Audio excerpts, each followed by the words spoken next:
Hello, this is Andrew with Mr. Remote, and this is a Ubiquiti UniFi G4 doorbell. It is one of their new doorbell that works with the Protect ecosystem, and I've been trying to get a hold of one of these since they came out a few weeks ago, a month ago, something like that, but they've been sold out the whole time. But I'm gonna go ahead and open it up. So this is the doorbell.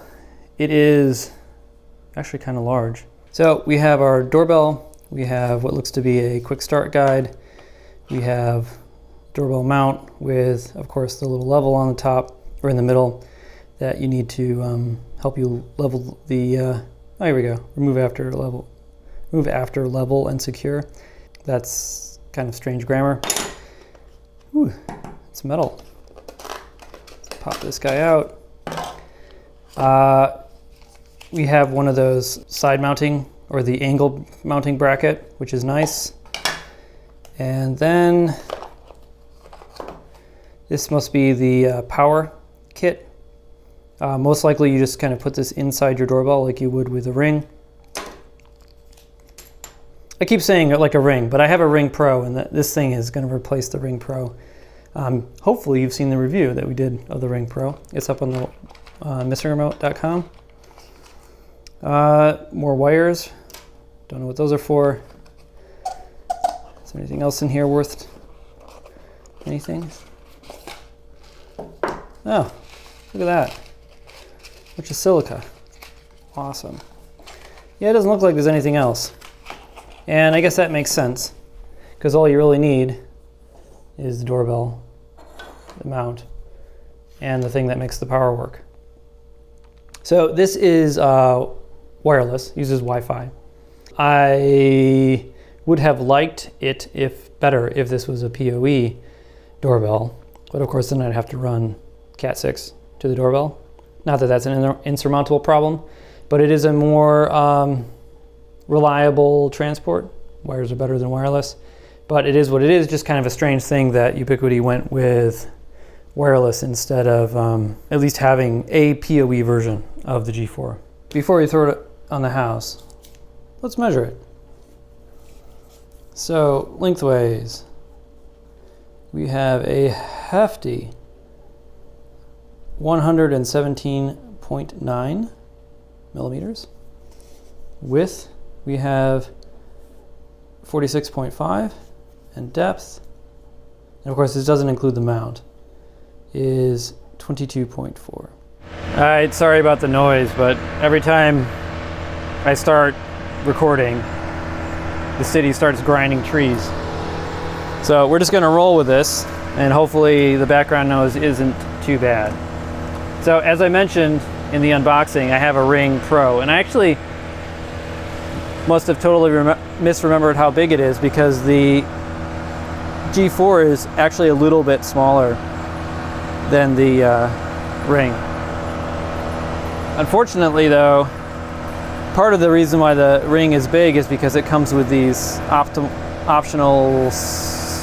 or different color covers, where G4 is just white. So we're going to take this off. I've already disconnected the power inside, so I'm not worried about breaking anything. Not in love with these guys. I think I'm just going to connect it straight up to there, because using these means I'm pushing this into the wall, and I'm not super thrilled with that. Okay, so now to go inside and connect up the internal wiring. Unfortunately, I don't have a tripod that can reach up all the way here. So, one, it's going to be a little bit shaky here, but two, I'm not going to be able to film the actual installation of this thing. Basically, you just kind of connect these two wires onto the common and the doorbell that you want to control, which in this case is the front door for me. Okay, here we have it. The one thing that I wish this wire here was longer. Everything else is pretty easy, but I had to actually mount this one sideways in order to get it long enough that I could make this adapter thing actually fit to stick here on the side of this guy. Because anywhere else that I would stick it, it would interfere with the ringer or the chime itself, or potentially cause a problem in here. So it's final thoughts time for the UniFi Protect G4 doorbell. I've been using it for quite a while, and I think that that's really an essential part of reviewing something like this. You have to really let it set in order to get a good sense of where it's good and where it's not so good. The installation is pretty easy. If you've installed a smart doorbell, you can install this guy. It's basically the same thing. If you've installed a doorbell or you're comfortable knowing where your circuit breaker is, you can install this. It's pretty hard to get it wrong. There are some physical security issues with the device itself.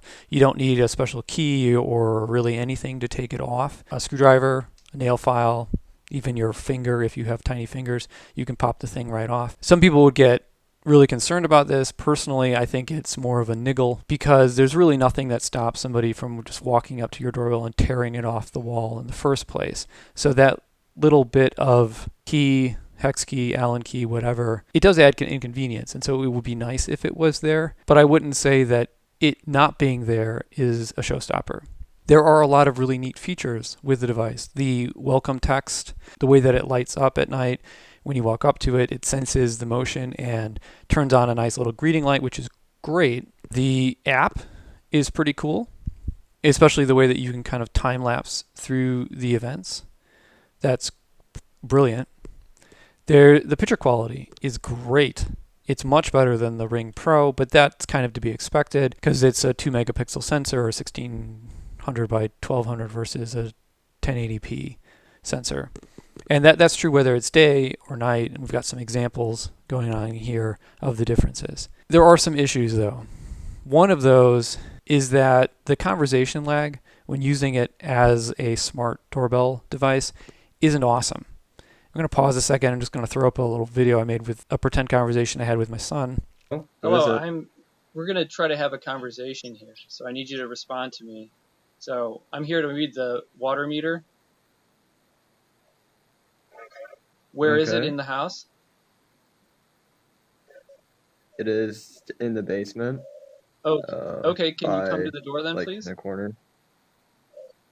Absolutely. Thank you. And as you can see or hear, there's enough of some lag that makes the conversation, I mean, it works, but it's a little bit awkward. While it's great as a camera, a motion sensitive camera for the most part, as a smart doorbell, there are some areas where it could definitely be improved. It also sometimes misses motion, which here we have an example of. So I have a G3 camera pointing pretty much at the same space that this G4 doorbell is pointed, and the G3 camera picks up more motion events than the G4 doorbell does. Some of those might be explainable.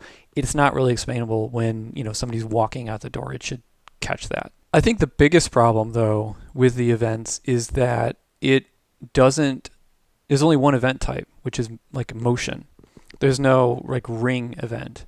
So it's not easy to just kind of pick out the really notable, like a ring event. It should just be able to, like, when did somebody ring my doorbell? I should be able to see that super easy in the mobile app or through the UI in Protect. And it just kind of splits the recordings across multiple motion events for the doorbell. Whereas there should just be, like, if somebody rings your doorbell and you're interacting with them, there should be one event for that.